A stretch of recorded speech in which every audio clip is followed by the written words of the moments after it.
They called him the Scourge of God, a man born with a blood clot clenched in his fist, abandoned on the steppe, enslaved as a boy who rose to conquer more land in 25 years than the Roman Empire claimed in 4 centuries. Long before anyone spoke the name Genghis Khan, the vast Eurasian steppe was already ancient with memory. Nomadic tribes, Xiongnu, Scythians, Turks, had thundered across its grass for thousands of years, each empire rising like a wave and crashing into silence. The steppe was not empty land, it was a highway, a furnace, a place where only the hardest people survived, where children learned to ride before they could walk, where alliances formed over a shared fire and shattered over a stolen horse. By the 12th century, the Mongolian plateau seethed with rival clans. The Tatars, the Merkits, the Naimans, and the Mongols, each raiding the others in endless, bitter cycles of violence. No one clan dominated.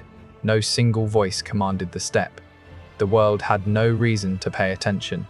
Then, in 1162, a boy was born in a felt tent near the Onon River, and everything changed.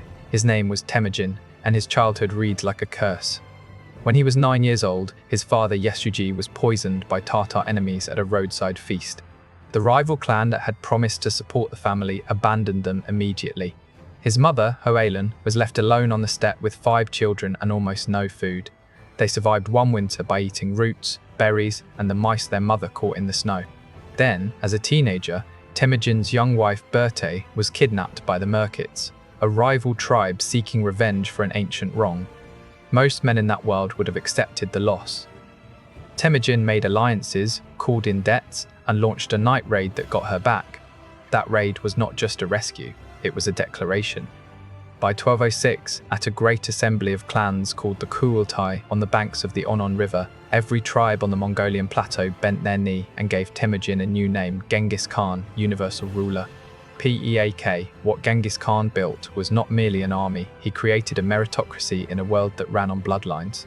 Commanders earned their rank through skill and loyalty, not birth.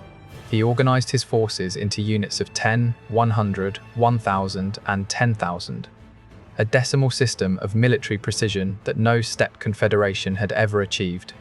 He banned the looting of enemies mid-battle, which meant his armies never lost discipline at the moment of victory. He established the Yasa, a written code of law, the first in Mongol history, giving his people a shared legal identity. And he launched his armies westward into the Jin dynasty of northern China in 1211, shattering armies 10 times the size of his own, with feigned retreats, psychological terror, and intelligence networks that rivaled anything in the medieval world. By 1215, Zhongdu, the Jin capital, modern Beijing, burned.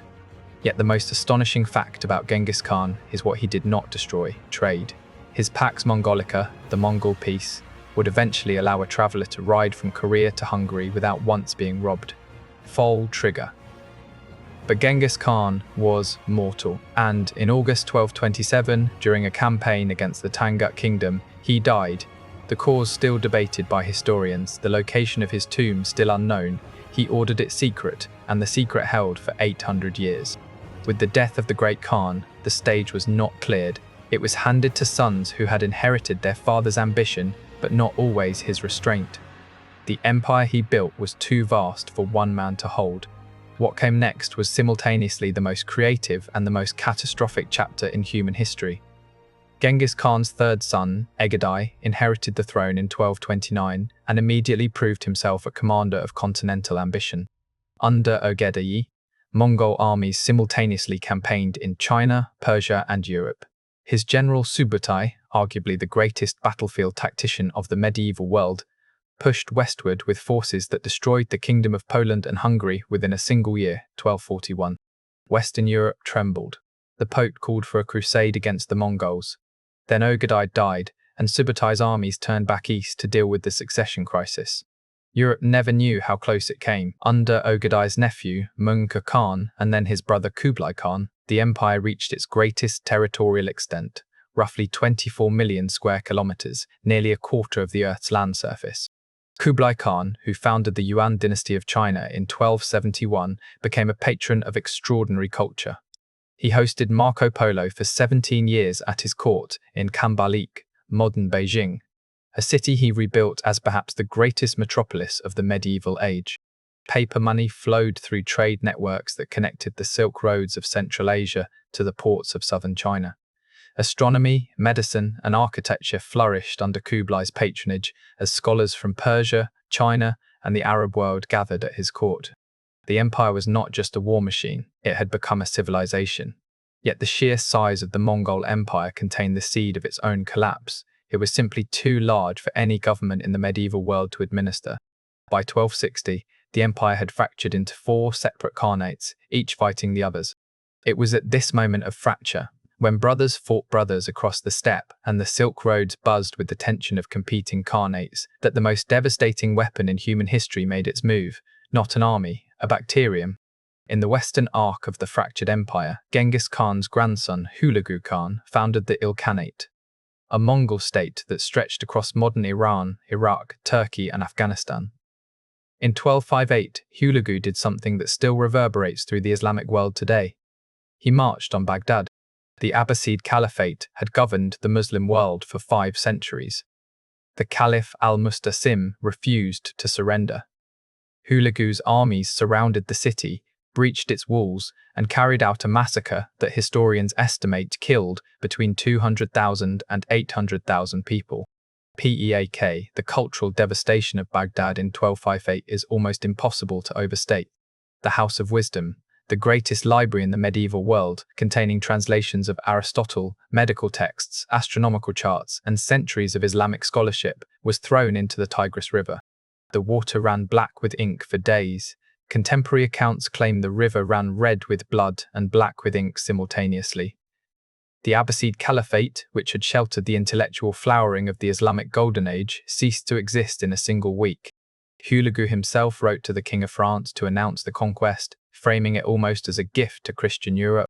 The Ilkhanate also brought Persian administrative genius into its governing structure, and under rulers like Genghis Khan, who converted to Islam in 1295, the Ilkhanate became a surprising patron of Persian art, poetry, and architecture, rebuilding some of what its founders had destroyed. However, the Ilkhanate disintegrated after Ghazan's death, splintered by succession disputes, and was ultimately swept away in the mid-14th century by a force no army could fight, the Black Death, which Mongol trade networks had unknowingly carried westward across the world. Then, from the ruins of Mongol Central Asia, a new and terrifying force emerged, one that claimed the blood of Genghis Khan while surpassing him in calculated brutality. His name was Timur. History knows him as Tamerlane. And he was not a Mongol emperor seeking to rebuild. He was a conqueror who built towers of skulls. Timur, born in 1336 near Samarkand in modern Uzbekistan, was a Turkic Mongol warlord who spent his life insisting he was the legitimate heir to Genghis Khan's legacy, despite having no direct bloodline. He rose through a series of brutal civil wars in the Chagatai Khanate, and by 1370 had made himself sole ruler of Central Asia. He then spent the next 35 years on campaign, defeating the Ottoman Sultan Bayezid I at the Battle of Ankara in 1402, sacking Delhi in 1398 and triggering a famine that killed perhaps 100,000 people, and launching the campaign against China that his death in 1405 cut short. And yet, this is the paradox of Timur. The man who stacked skulls outside conquered cities also created some of the most beautiful buildings in human history. Samarkand, his capital, became a jewel of Islamic architecture. The Bibi Qanim Mosque, begun in 1399, was built with materials looted from India and constructed by craftsmen kidnapped from across Asia. Timur's grandson, Ulugh Beg, built an observatory in Samarkand in 1428 that produced astronomical tables accurate enough to rival anything in Europe for the next 2 centuries. The Timurid court produced miniature painting, calligraphy, and poetry of extraordinary refinement.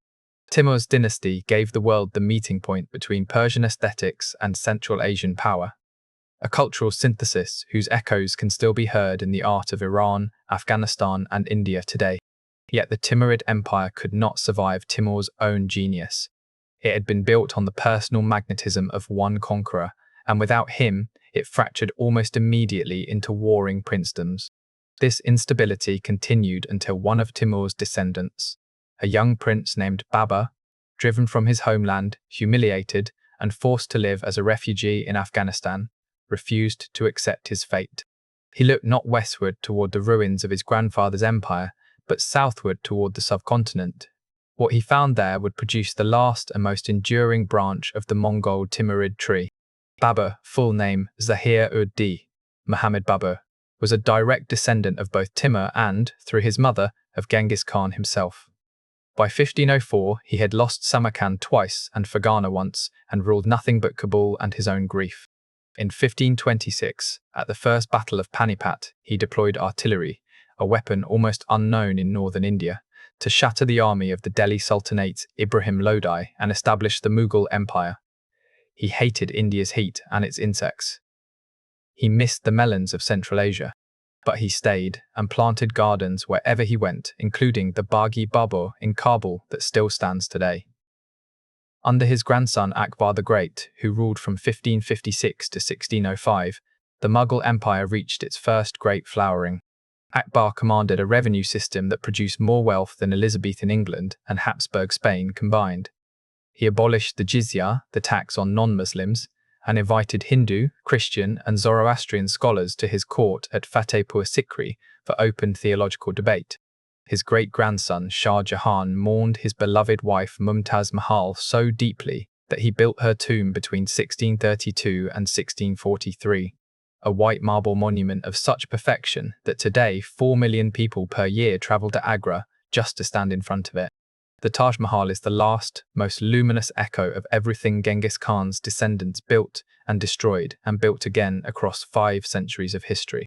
But the last great Mughal, Aurangzeb, reversed Akbar's inclusive policies, persecuted Hindus and Sikhs, and exhausted the empire in 30 years of war across the Deccan, draining its treasury and igniting revolts that the weakened empire could never fully suppress. With the fall of Mughal power in the 18th century, the last living branch of the Mongol imperial tree slowly withered.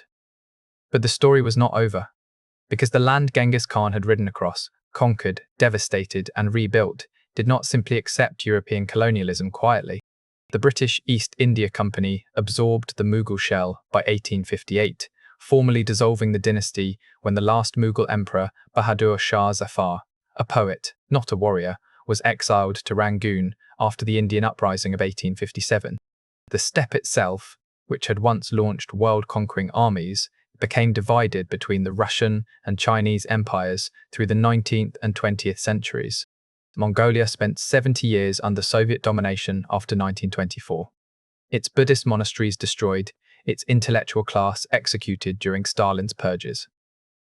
In 1990, Mongolia held its first democratic elections, choosing its own future for the first time in centuries. In Iran, the heart of the old Ilkhanate, the wounds of 1258 still surface in the national memory. The Islamic Republic was born in 1979 from a revolution that drew its imagery from centuries of resistance to foreign domination, a lineage that traces in part to the day Hulagu's armies threw the House of Wisdom into the Tigris. In Uzbekistan, Timur's image gazes from banknotes and city squares, the conqueror reclaimed as a nationalist hero.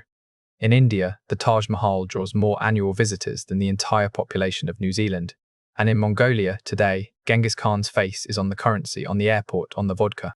On the hotels, a man who died 800 years ago in a felt tent, whose tomb no one has ever found, whose descendants built the greatest connected land empire in human history, whose plague roots killed 50 million people, and whose architectural legacy includes some of the most beautiful structures ever raised from stone and marble. The Mongol story does not end, it simply keeps changing form, and the world built on its ruins is still trying to understand what that horseman from the Onon River actually meant.